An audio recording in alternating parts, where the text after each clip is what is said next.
Wedges, what?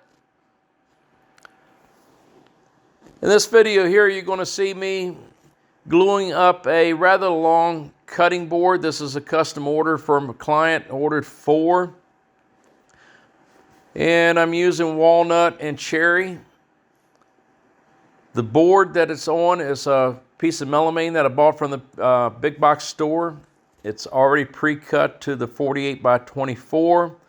I lay down parchment paper. I find this works really well to keep the glue from sticking to the table.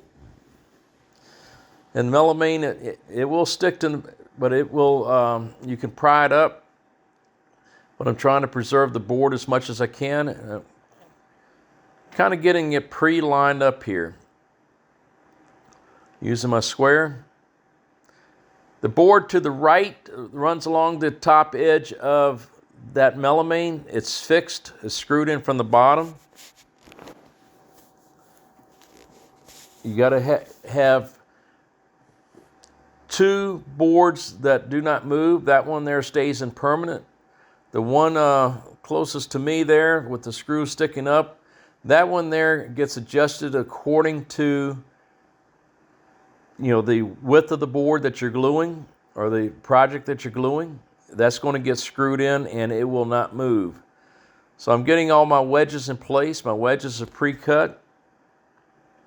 And what I'm trying to do right now is I'm going to determine the distance from which I think is optimum. And that board in the middle, the long one in the middle, that one there does move. That applies equal pressure across the length of my glue-up board, or actually the cutting board.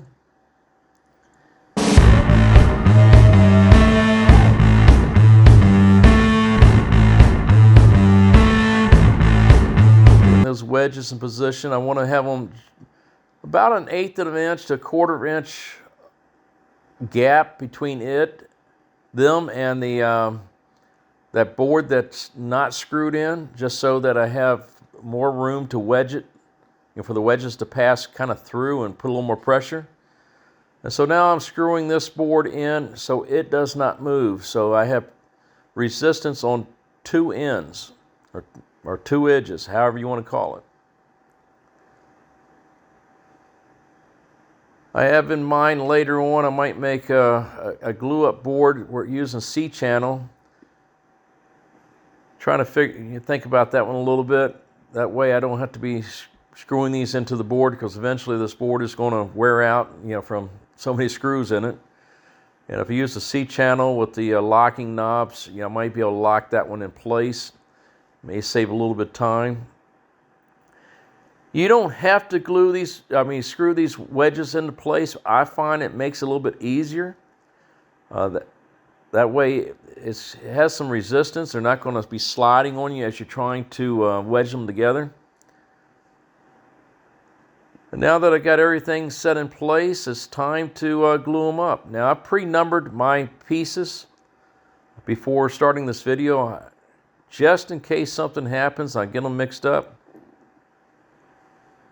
And in that notebook way over to the far right side, that has a simple drawing of how I want these to be put together based off of what my client wants.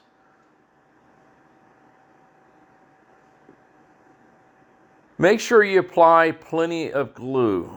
It's better, in my opinion, to err on the caution of a little too much glue than too less of a glue. If you don't have enough glue on there, then you're going to have some issues later on with the glue up. You're going to have pieces that don't adhere in spots to the other.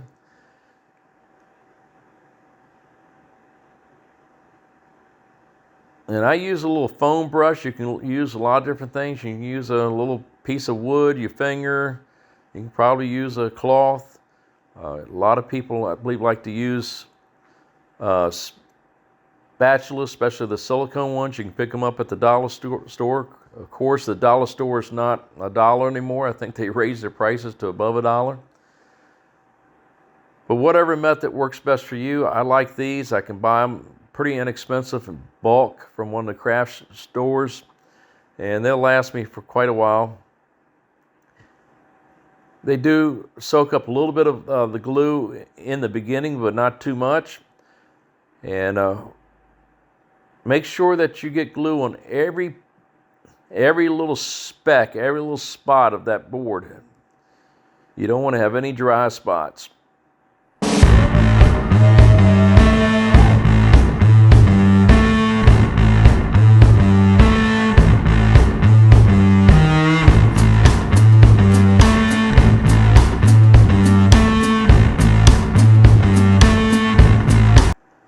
Now I'm going to use my big old speed square there, and I'm going to get that one edge lined up. These boards are cut longer than what I need them to be for the finished product.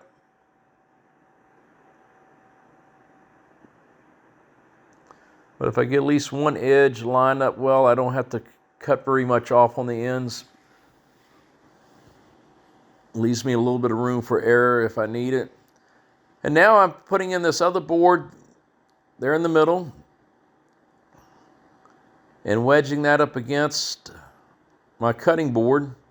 And as I'm tapping in the wedges, it's applying equal pressure across that board. And of course, there's a little bit more right where the wedges are, but I'm getting pressure all the way across that cutting board versus just in the spots where you might use clamps. Now, a lot of times when I do use clamps, I will use a longer board between the clamp and the product that I'm gluing up, especially if I care about it, the edges getting marred up from the clamps, but also it helps apply pressure across the entire length of that edge. Now I've got my dead blow hammer here. I'm just checking to see what kind of movement I have.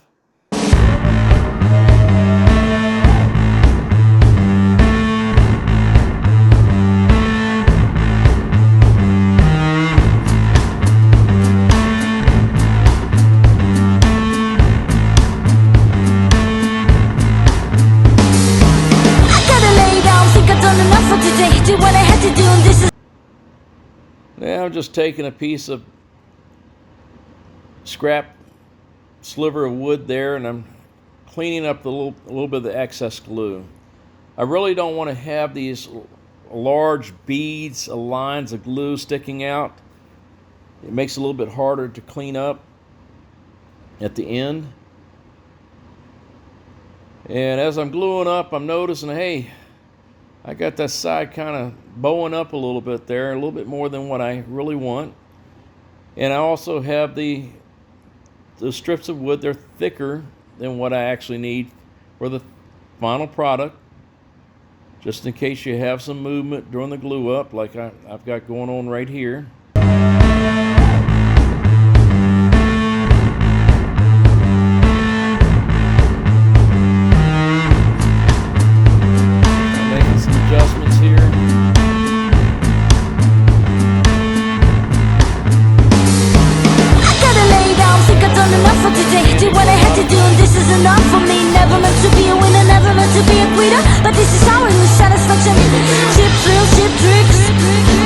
Got it to where it's a little bit better there. Something that I can live with. Got the wedges in place and doing the cleanup. So wedges are a very affordable way to do a glue up. They're simple. You can do them with scraps around the shop. They work as pretty much as effective as clamps. I mean, this goes back before we built all the clamps that we have.